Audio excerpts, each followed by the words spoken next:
다 함께 묵도하심으로 주일 예배 드리겠습니다.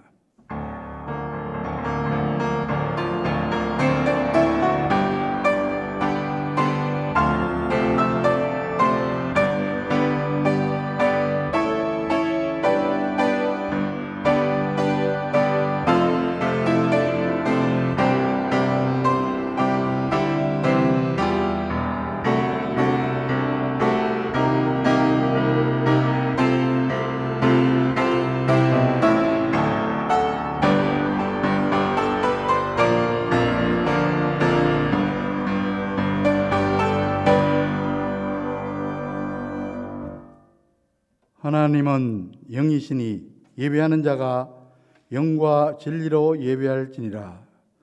온 세상 만물을 창조하시고 지금도 섭리하시는 삼위일체 하나님께 찬송과 영광과 존귀를 돌렸나이다. 구원과 은혜를 베푸시는 하나님 아버지, 지난 한 주간도 부족한 저희들을 인도하여 주시고 5월을 시작하는 첫 주일 가정의 달을 맞이하여 가정에서 현장에서 하나님의 집에 나와 예배 드리게 하심을 진심으로 감사드립니다. 온 땅을 푸르게 뒤덮는 초목들같이 저희들의 심령도 하나님 앞에서 아름답고 건강하게 자라나게 하여 주시옵소서. 특별히 오늘은 어린이 주일로 지키며 하나님께 영광을 돌립니다. 성도들의 각 가정에 허락하신 자녀들에게 복을 주시고 저들이 예수님의 품 안에서 사랑받으며 건강하고 지혜롭게 자라게 하여 주시옵소서. 예배하는 저희의 심령을 어린아이처럼 맑고 깨끗하게 해서 온전히 하나님만 의지하고 바라보게 하여 주시옵소서.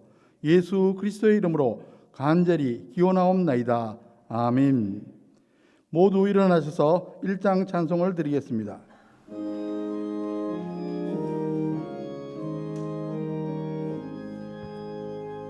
만복의 근원 하나님, 온 백성 찬송 드리고 저천사여 찬송하세. 찬송 성고 성자 성령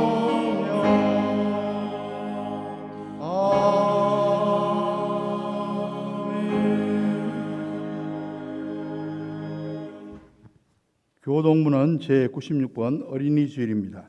함께 교독하시겠습니다. 보라, 자식들은 여호와의 기업이요 태의 열매는 그의 상급이로다. 젊은 자의 자식은 장사의 수중의 화살 같으니 이것이 그의 화살통에 가득한 자는 복되도다. 이르시되 진실로 너희에게 이르노니 너희가 돌이켜 어린 아이들과 같이 되지 아니하면 결단코 천국에 들어가지 못하리라. 그러므로 누구든지 이 어린 아이와 같이 자기를 낮추는 사람이 천국에서 큰 자니라. 또 누구든지 내 이름으로 이런 어린 아이 하나를 영접하면 곧 나를 영접함이니 또 아비들아 너희 자녀를 노엽게 하지 말고 오직 주의 교훈과 훈계로 양육하라. 마땅히 행할 길을 아이에게 가르치라. 그리하면 늙어도 그것을 떠나지 아니하리라. 아멘. 기도하겠습니다. 이제 하나님과 나만이 하는 죄를 참여하며 기도드립니다.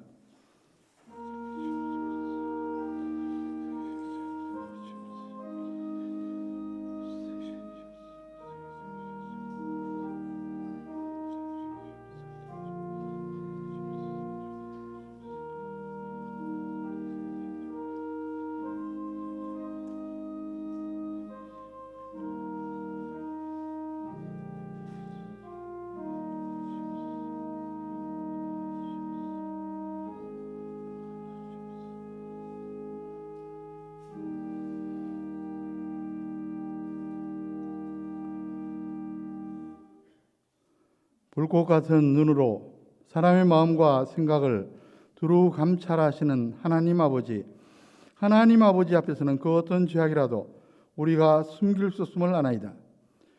가정의 달 5월 첫 주일에 저희들이 가정에서, 현장에서, 또 예배당에서 이제 말씀을 듣기 전에 주님 앞에 진실로 회개합니다.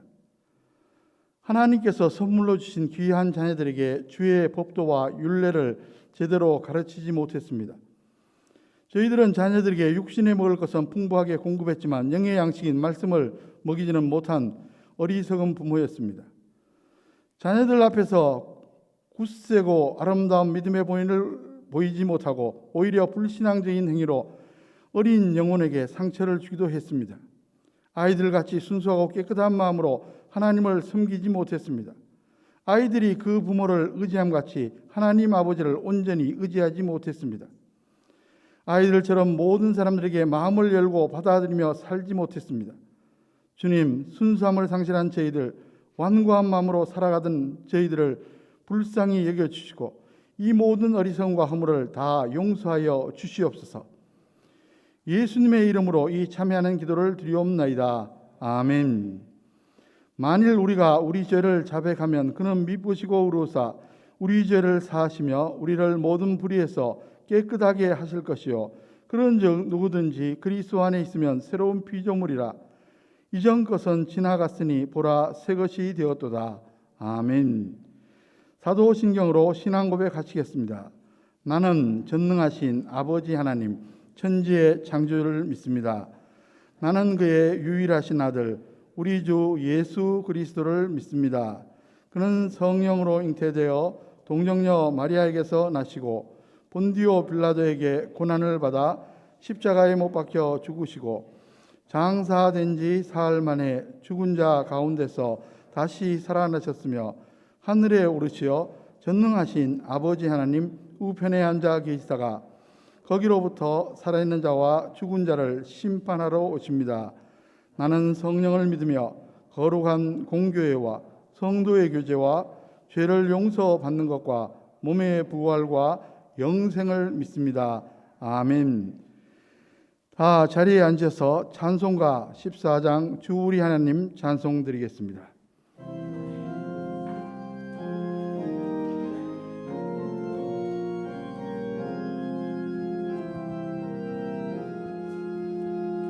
찬송하리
영원토록 영광 받으시기에 합당하신 아버지 하나님, 가정의 달 5월 첫 주를 맞이하여 예배를 사모하는 성도들이 교회와 가정과 각 처소에서 어린이 주일 예배를 드리게 하시니 감사드립니다.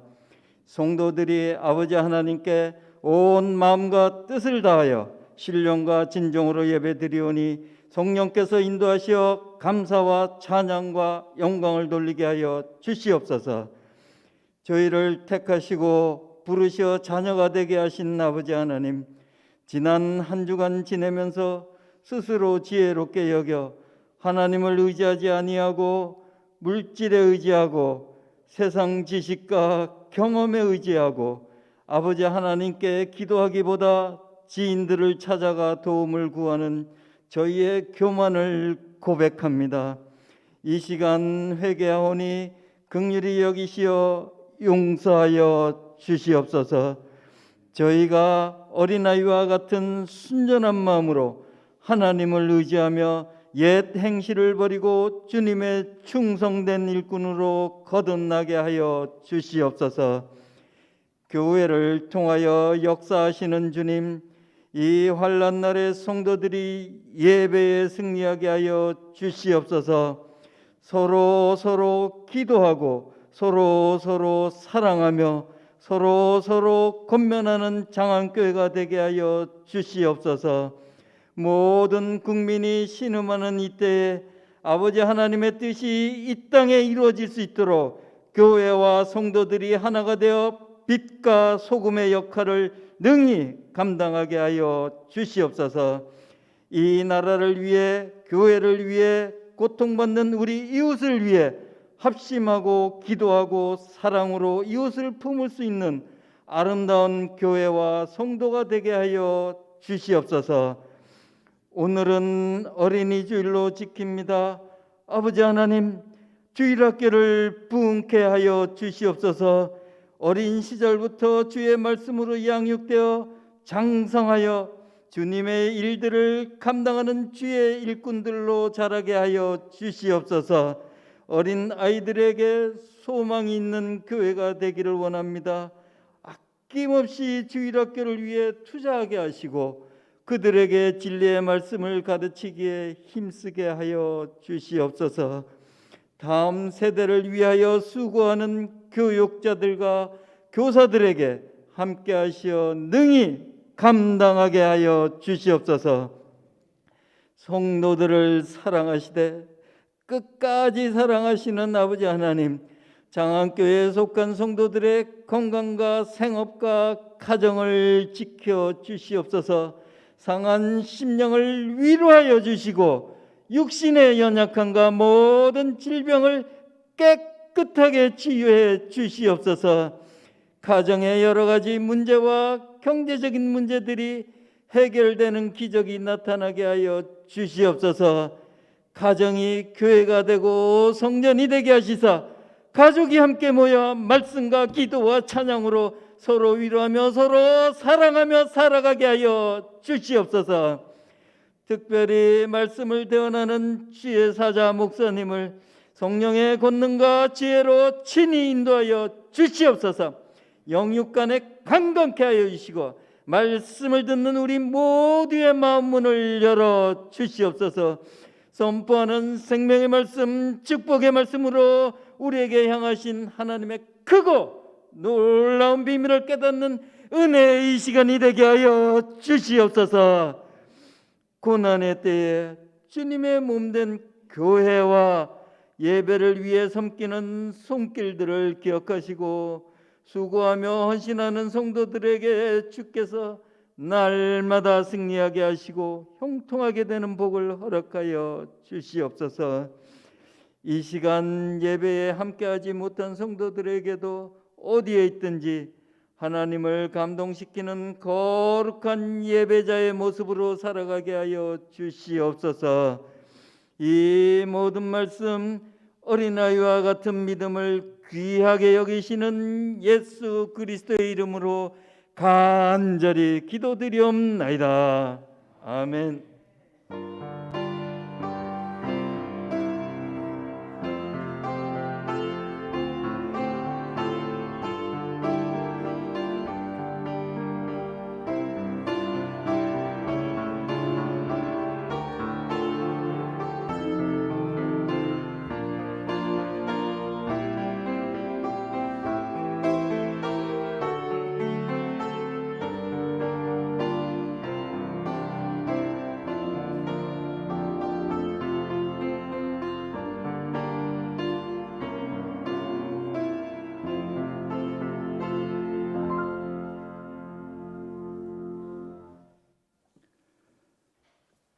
하나님께서 오늘 우리에게 주신 말씀은 구약 출애굽기 2장 5절에서 10절까지 말씀입니다.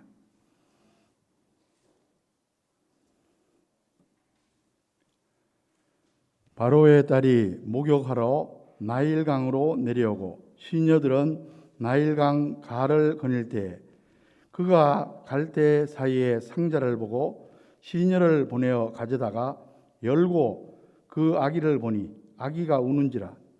그가 그를 불쌍히 여겨 이르되 이는 히브리 사람의 아기로다.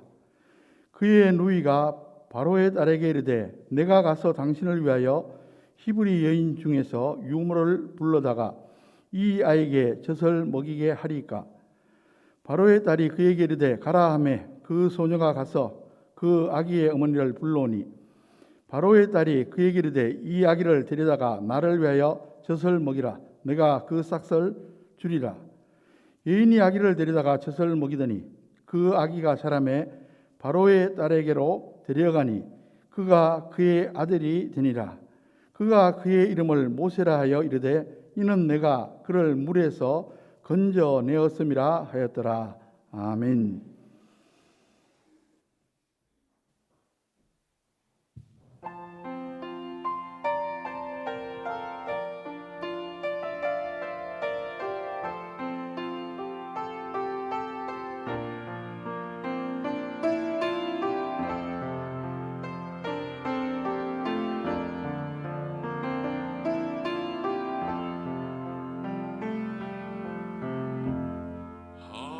하나님의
다시 한번 기도하겠습니다. 아름답고 신령한 우리의 찬양을 흠양하신 하나님 아버지, 오늘 어린이 주일 저희들에게 말씀하여 주시옵소서. 말씀을 대언하는 자, 말씀을 듣는 자들 같은 성령님께서 주관하여 주시옵소서. 예수 그리스도의 이름으로 간절히 기도하옵나이다. 아멘. 어느 고아원에서 실제로 있었던 일입니다. 한 유명한 화가가 그곳을 방문했는데 마침 한 아이가 울고 있었습니다. 너무 가여워 다가가 물었습니다. 얘야, 왜 그렇게 울고 있니? 아이는 이렇게 대답했습니다. 돌아가신 엄마가 물려주신 손수건에 잉크를 쏟았는데 아무리 빨고 빨아도 지워지지 않아서 너무 슬퍼요. 그 이야기를 듣고 화가는 아이에게 그 손수건을 며칠만 빌려주면 꼭 돌려주겠다고 말했습니다. 아이는 영문을 몰랐지만 자신을 위로해주는 좋은 아저씨라고 믿고 맡겼습니다. 며칠 후 소포가 왔습니다. 아이는 그것을 열어보고 깜짝 놀랐습니다. 왜냐하면 분명히 자신의 손수건인 건 같은데 너무 아름다운 모습으로 변해 있었기 때문입니다. 나중에 알고 보니까 그 화가가 잉크 자국으로 얼룩진 손수건에 멋진 무늬를 그려서 완전히 새 것처럼 만들었던 것입니다. 여러분, 이 이야기를 들으면서 어떤 생각을 하십니까? 저는 이런 생각을 해보았습니다. 나 혼자서 인생을 살다가 보면 이런저런 실수도 하고 어려움도 당하고 인생을 망칠 때가 있습니다. 그런 나에게 그 화가의 손길과 같은 도움이 있으면 얼마나 좋을까. 감사하게도 저와 여러분들에게는 그보다 훨씬 더 좋은 도움의 손길이 있습니다. 성경을 보시면 하나님에 대해 언급할 때 종종 하나님을 인간의 모습으로 표현하는 경우가 있습니다. 예를 들어 하나님의 눈, 하나님의 귀, 하나님의 얼굴, 하나님의 손 등 인체의 모양으로 표현하는 것입니다. 왜 이렇게 표현하는 것입니까? 하나님은 육안으로 볼 수 없기 때문에 인간이 하나님을 잘 알 수 없습니다. 그래서 인간이 잘 이해할 수 있도록 비유적으로 설명해주는 일종의 친절한 배려입니다. 이런 식의 표현을 가리켜 신학에서 신인, 동령, 동성론이라 부릅니다. 그 중에서 오늘 본문에 보면 하나님의 손이 나옵니다. 아마 빠른 분들은 이렇게 대답하실 겁니다. 이상하다. 없는데? 그렇습니다. 명시적으로 표현된 것은 없습니다. 하지만 본문의 내용을 잘 관찰해 보시면 하나님의 손길이 역력히 나타남을 알 수 있습니다. 그러면 하나님의 손은 어떤 의미입니까?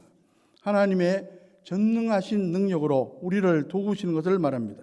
오늘 본문을 보시면 우리가 잘 아는 모세의 이야기가 나옵니다. 모세의 생애 가운데 하나님의 손이 늘 함께 하셨습니다.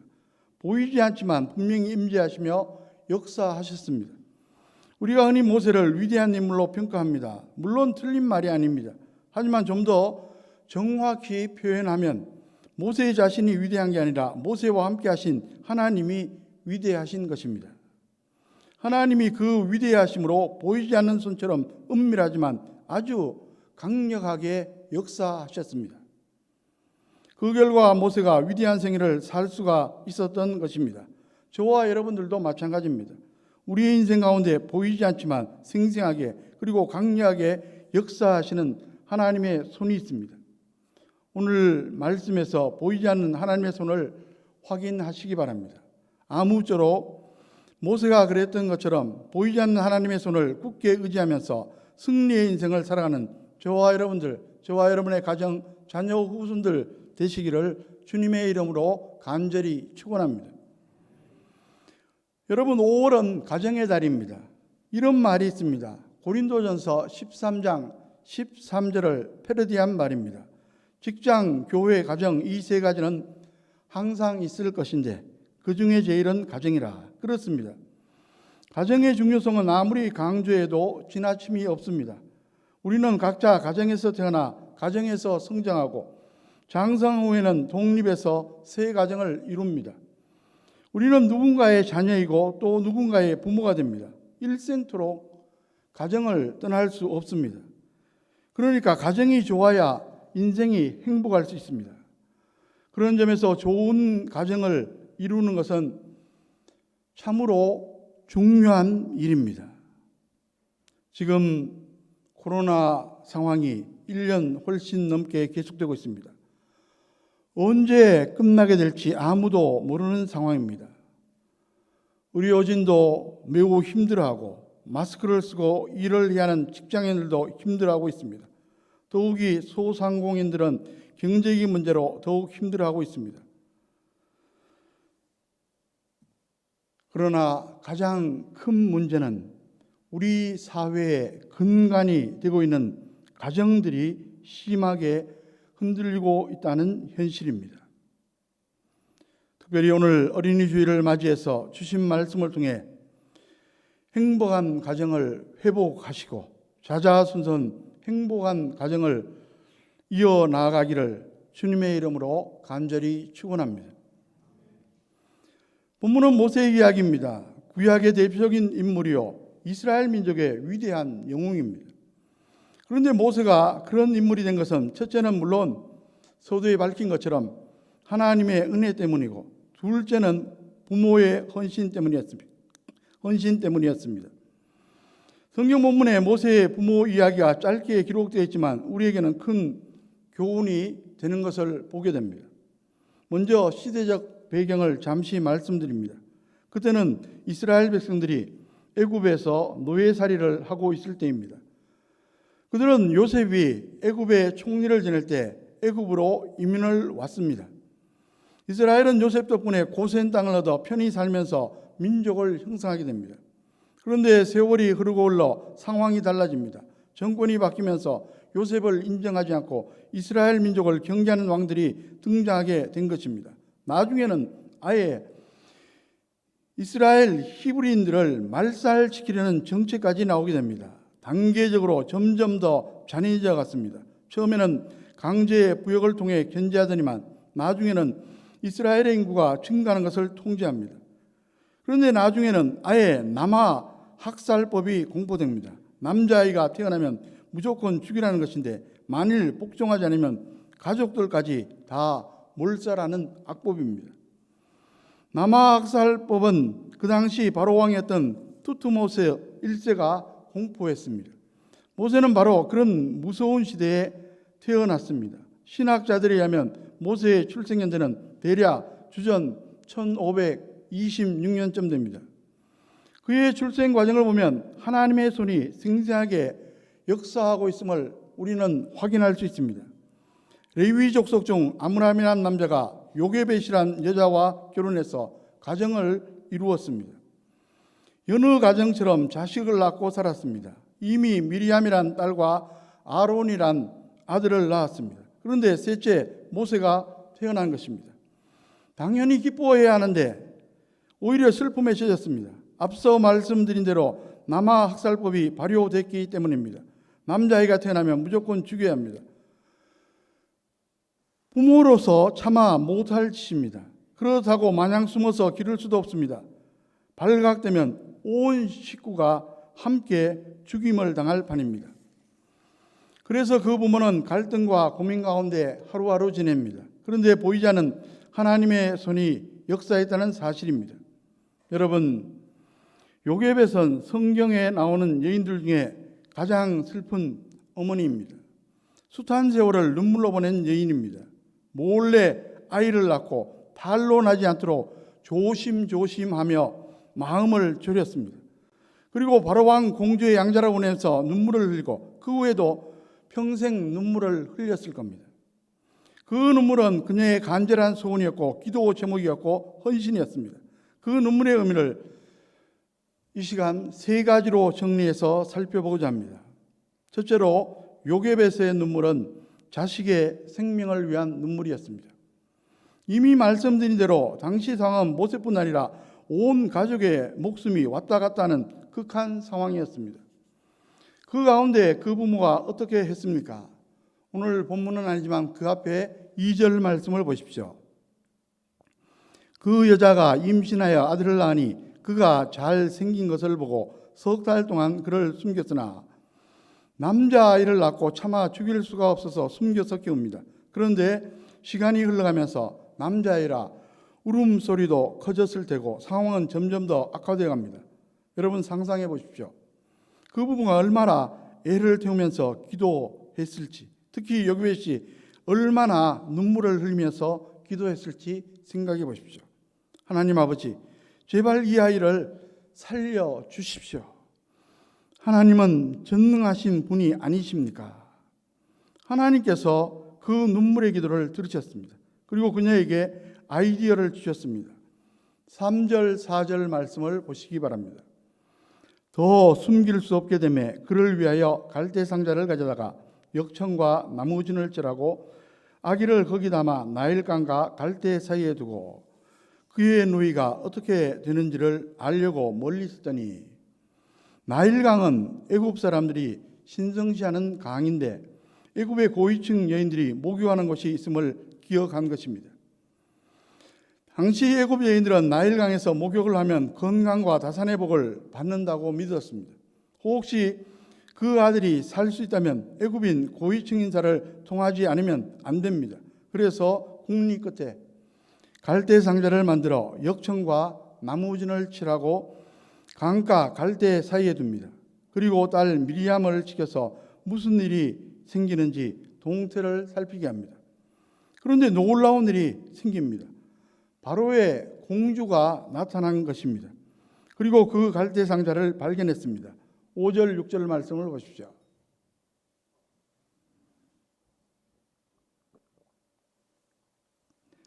바로의 딸이 목욕하러 나일강으로 내려오고 시녀들은 나일강 가를 거닐 때에 그가 갈대 사이에 상자를 보고 시녀를 보내어 가져다가 열고 그 아기를 보니 아기가 우는지라. 그가 그를 불쌍히 여리되 이는 히브리 사람의 아기로다. 당시 애굽은 전국적으로 토목 공사가 한창 진행되고 있었습니다. 바로 왕 공주가 그 지역을 시찰했던 것 같습니다. 특별히 그 공주는 불임증 여인이었습니다. 그런데 남자 아이를 본 겁니다. 히브리 아이였지만 어쩐지 측은하고 마음이 끌립니다. 공주는 치외 법관입니다. 자기가 마음만 먹으면 남학살법을 어기고 얼마든지 살릴 수 있습니다. 그 순간 누이 미리암이 공주에게 다가갑니다. 그리고 제안합니다. 공주님, 제가 유모 구해드릴까요? 아무리 공주라도 아이를 낳지 않았으니 젖을 줄 수가 없습니다. 요즘처럼 분유가 있는 것도 아니고 분유가 없는 시대에 태어난 것도 은혜입니다. 만일 공주가 됐다, 분유나 먹이란다 하면 역사가 달라졌을 겁니다.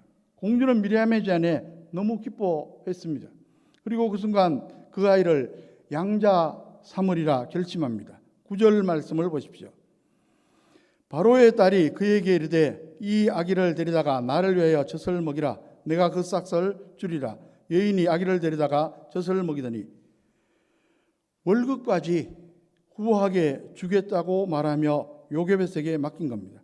하나님의 놀라운 응답이요 역사입니다. 이렇게 해서 모세는 생명을 구합니다. 우리 부모들이 평소에는 자녀들에게 기대하는 바가 많이 있습니다. 공부 잘해라, 취직 잘해라, 성공해라, 뭐해라. 그래서 자녀들에게 스트레스를 주고 그런 문제로 다투기도 합니다. 부모로서 당연한 겁니다. 그런데 잘 생각해 보면 그것이 중요한 게 아닙니다. 생명이 가장 중요합니다. 자녀가 심하게 아파 보십시오. 그러면 공부도 못해도 좋으니 제발 건강만 해라. 그럽니다. 대학병원 소아병동에 가보십시오. 그 부모들의 소원이 무엇인지 조금만 더 살았으면 좋겠다고 하나들 그럽니다. 여러분 가만히 생각해 보면 우리가 너무 욕심을 많이 부릴 때가 있습니다. 그러다 보니까 정말 소중한 것을 놓치는 경우가 많습니다. 건강이 더 중요한데, 생명이 더 중요한데 놓쳐버리는 경우가 많습니다. 특히 육신의 생명보다도 더 중요한 게 무엇입니까? 영생입니다. 우리 자녀들이 나중에 좋은 데 가야 합니다. 좋은 데가 어디입니까? 궁극적으로는 천국입니다. 천국 가는 길을 알려주어야 합니다. 이를 위해 눈물로 기도해야 합니다. 요한복음 14장 6절에 예수께서 이르시되 내가 곧 길이요 진리요 생명이니 나로 말미암지 않고는 아버지께로 올 자가 없느니라.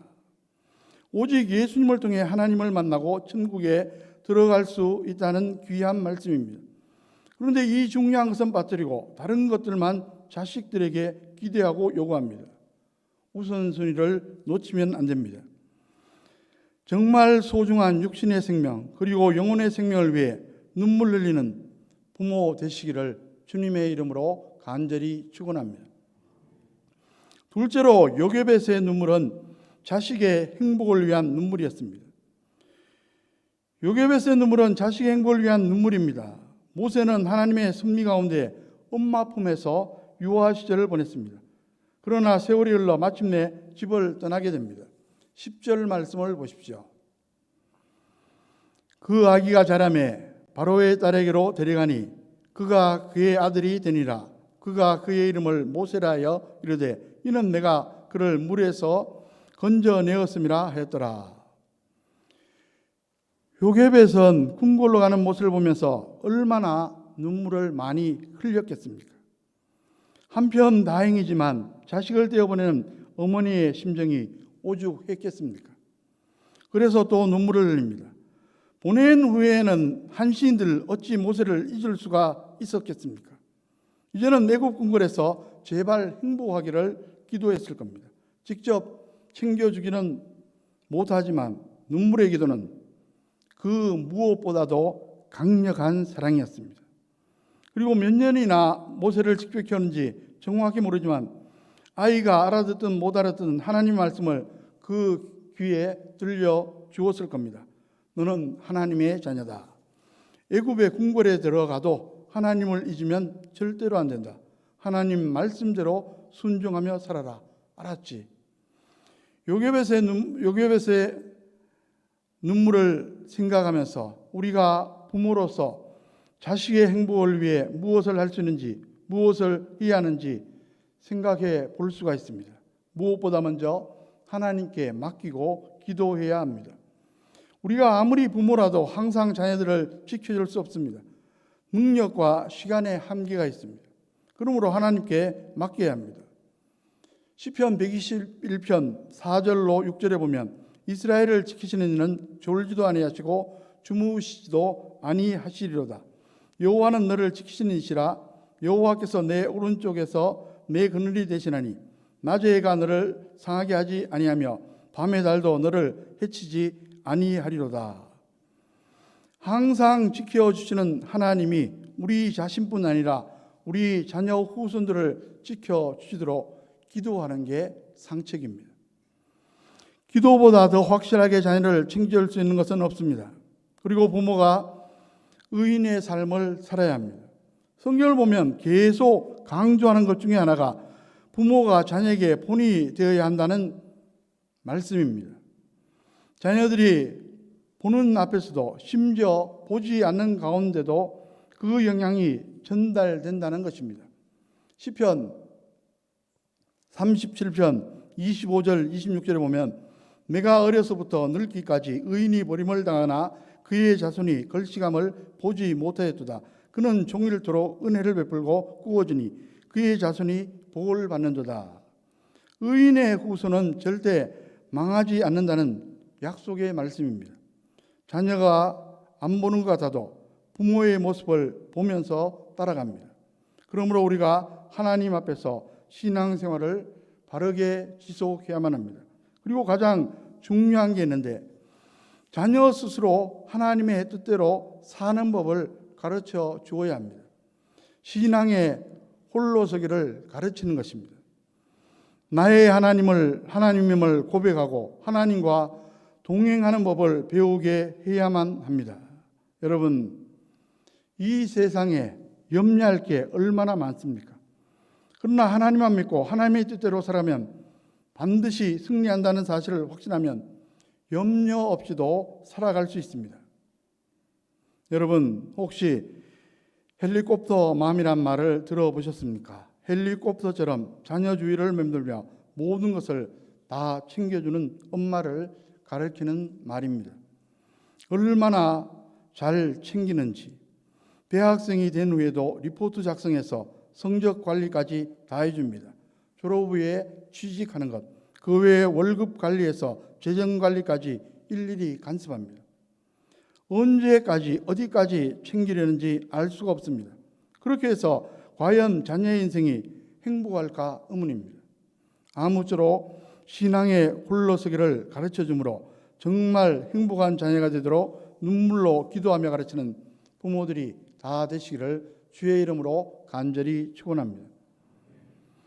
셋째로 요괴벳의 눈물은 자식의 사명을 위한 눈물이었습니다. 요괴벳의 눈물은 자식의 사명을 위한 눈물입니다. 여러분 인생은 잘 먹고 잘 사는 게 그 목적이 아닙니다. 물질, 권세, 명예 등 모든 소유도 인생의 목적이 아닙니다. 도구에 불과합니다.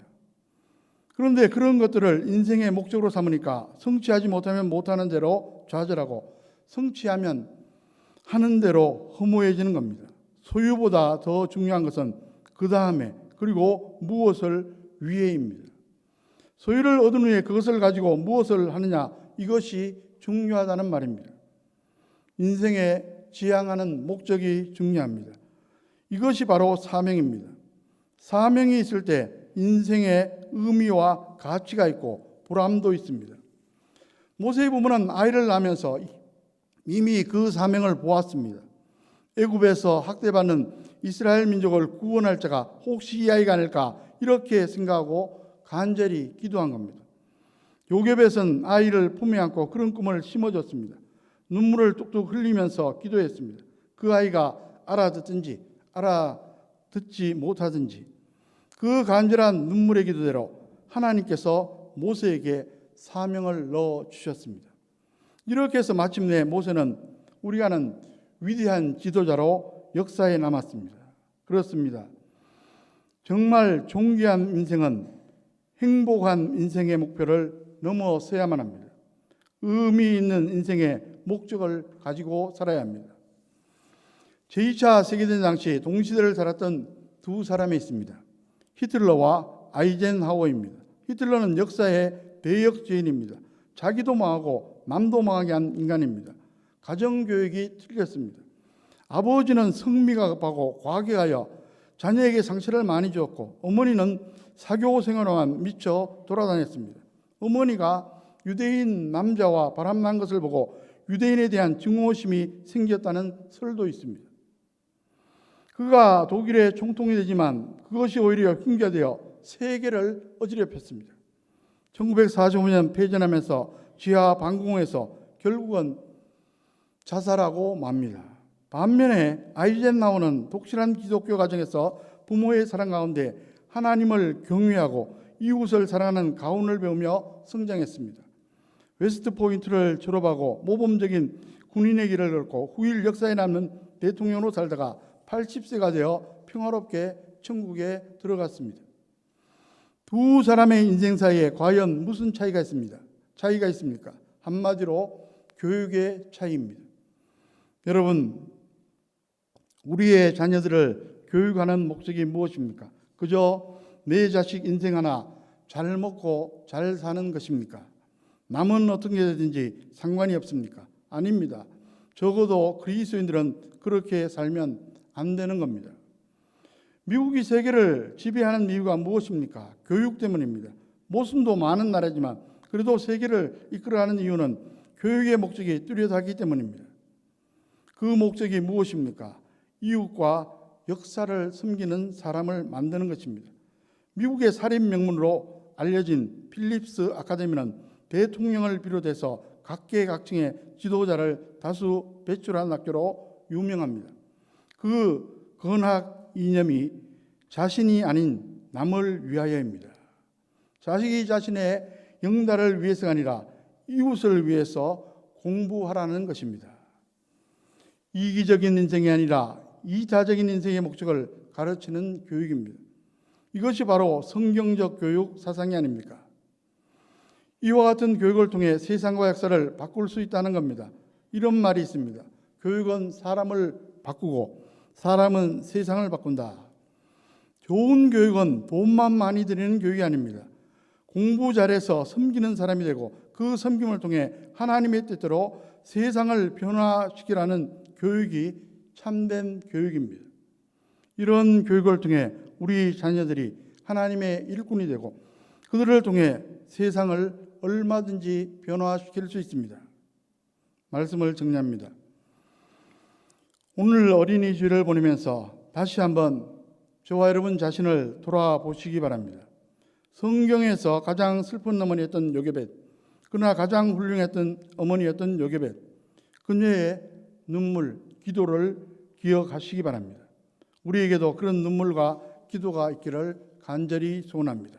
그래서 우리 자녀 후손들이 영생을 얻고 행복한 인생을 살아가면 정말로 좋겠습니다.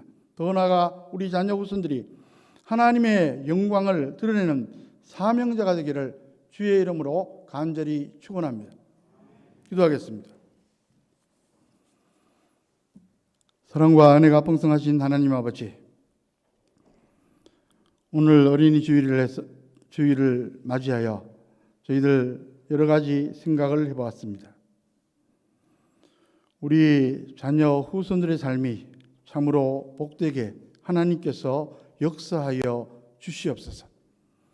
우리 자녀 후손들을 통해서 세상이 변화되는 역사도 일어나게 하여 주시옵소서.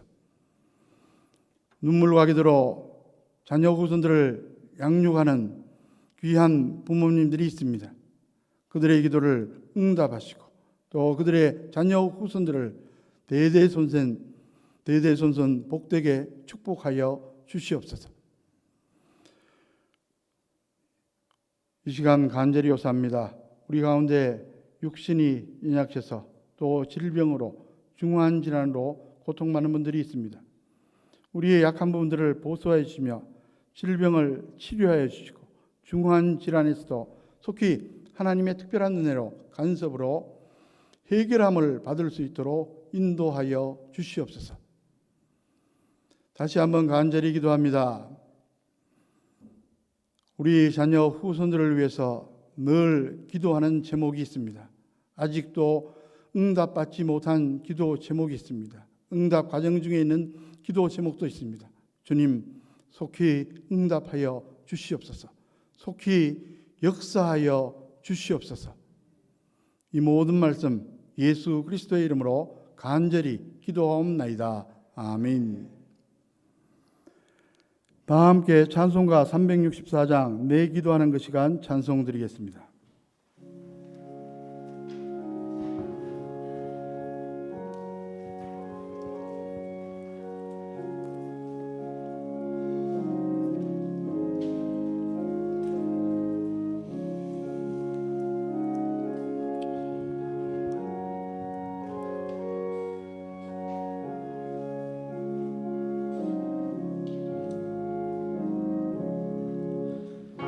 기도하는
모두 일어나셔서 봉헌하시겠습니다.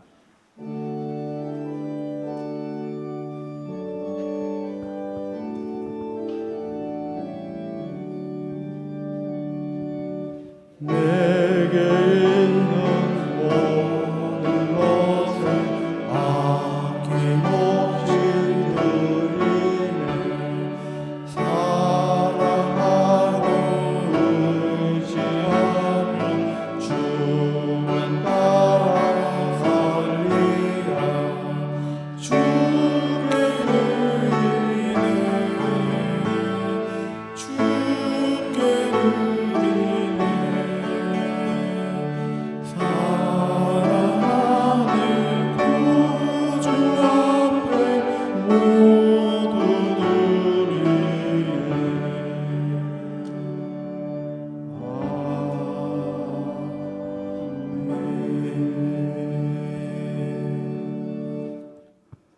온 인류의 역사를 주관하시며 우리 한 사람 한 사람 생사화복을 구체적으로 주관하시는 전능하신 하나님 아버지, 지난 한 주간의 삶도 저희들을 인도하여 주시고 오늘 가정에서 현장에서 예배당에서 또 예배드리게 하심을 진심으로 감사드립니다.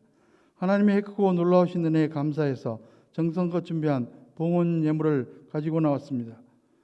주일 헌금을 드렸습니다. 범사의 하나님의 주인 되심을 고백하는 마음으로 열애 하나 구별해서 11정금을 드렸습니다.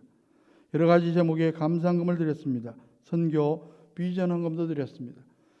이 모든 봉헌 예물과 함께 우리의 마음도 연락하여 주시옵소서. 특별히 경제적으로 불확실하고 어려운 시기입니다. 이 시기를 잘 극복할 수 있도록 영육 간의 감근함도 허락하여 주시고 경제적인 지혜도 허락하셔서 잘 회복하고 또 성장할 수 있도록 인도하여 주시옵소서.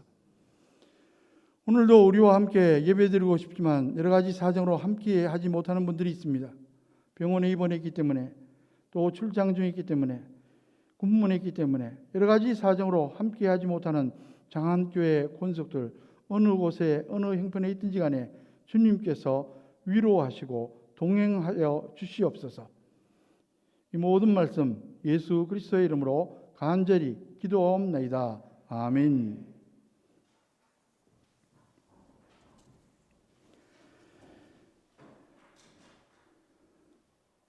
다음 주일은 어버이 주일로 지킵니다. 또 환우들을 위해서 계속 기도해 주시기 바랍니다. 예배 참석 시 7대 감염 예방 수칙을 꼭 지켜주시기 바랍니다. 오늘 강단 고지는 강석환 성도, 김지성 성도님 가정에서 범사에 감사해서 헌화해 주셨습니다. 진심으로 감사를 드립니다. 오늘 주일은 어린이 주일입니다. 성도님들의 자녀 후손들 앞길에 하나님의 은혜가 충만하시기를 축복합니다. 기원합니다. 특별히 우리 유치부, 아동부, 중고등부, 청년은 아이가 아니지만 그래도 우리가 보기에는 아이입니다. 다음 세대를 위해서 다시 한번 기도하겠습니다. 이 시간 제가 기도하겠습니다. 하나님 아버지, 우리 교회도 다음 세대들이 있습니다. 유치부, 아동부, 중고등부, 청년부 회원들 주님께서 눈동자와 같이 보호하여 주시옵소서. 여러 가지 불확실한 상황들이 있습니다. 또 앞으로 세상이 어떻게 또 진행될지 저희들은 예측할 수 없습니다. 주님께서 친히 알려주시고 동행하여 주시고 우리 자녀 후손들이 특별히 유치부, 아동부, 중고등부, 청년부 회원들이 복된 삶을 살아가도록 축복하여 주시옵소서. 환경도 축복하여 주시옵소서. 그 앞길도 축복하여 주시옵소서. 우리 자녀들이 앞으로 잘 자라서 이 나라와 이 민족을 위해서, 한국 교회, 우리 교회를 위해서, 세계를 위해서 귀하게 쓰임받는 사명자들 다 될 수 있도록 축복하여 주시옵소서. 혹시 건강에 어려움이 있으면 건강 주님께서 회복하도록 도와주시고 여러 가지 필요한 지혜, 능력 주님께서 세밀하게 허락하여 주시옵소서. 이 모든 말씀 예수 그리스도의 이름으로 축복하며 간절히 기도하옵나이다. 아멘. 이제 모두 일어나셔서 찬송가 499장 4절 찬송 드리겠습니다.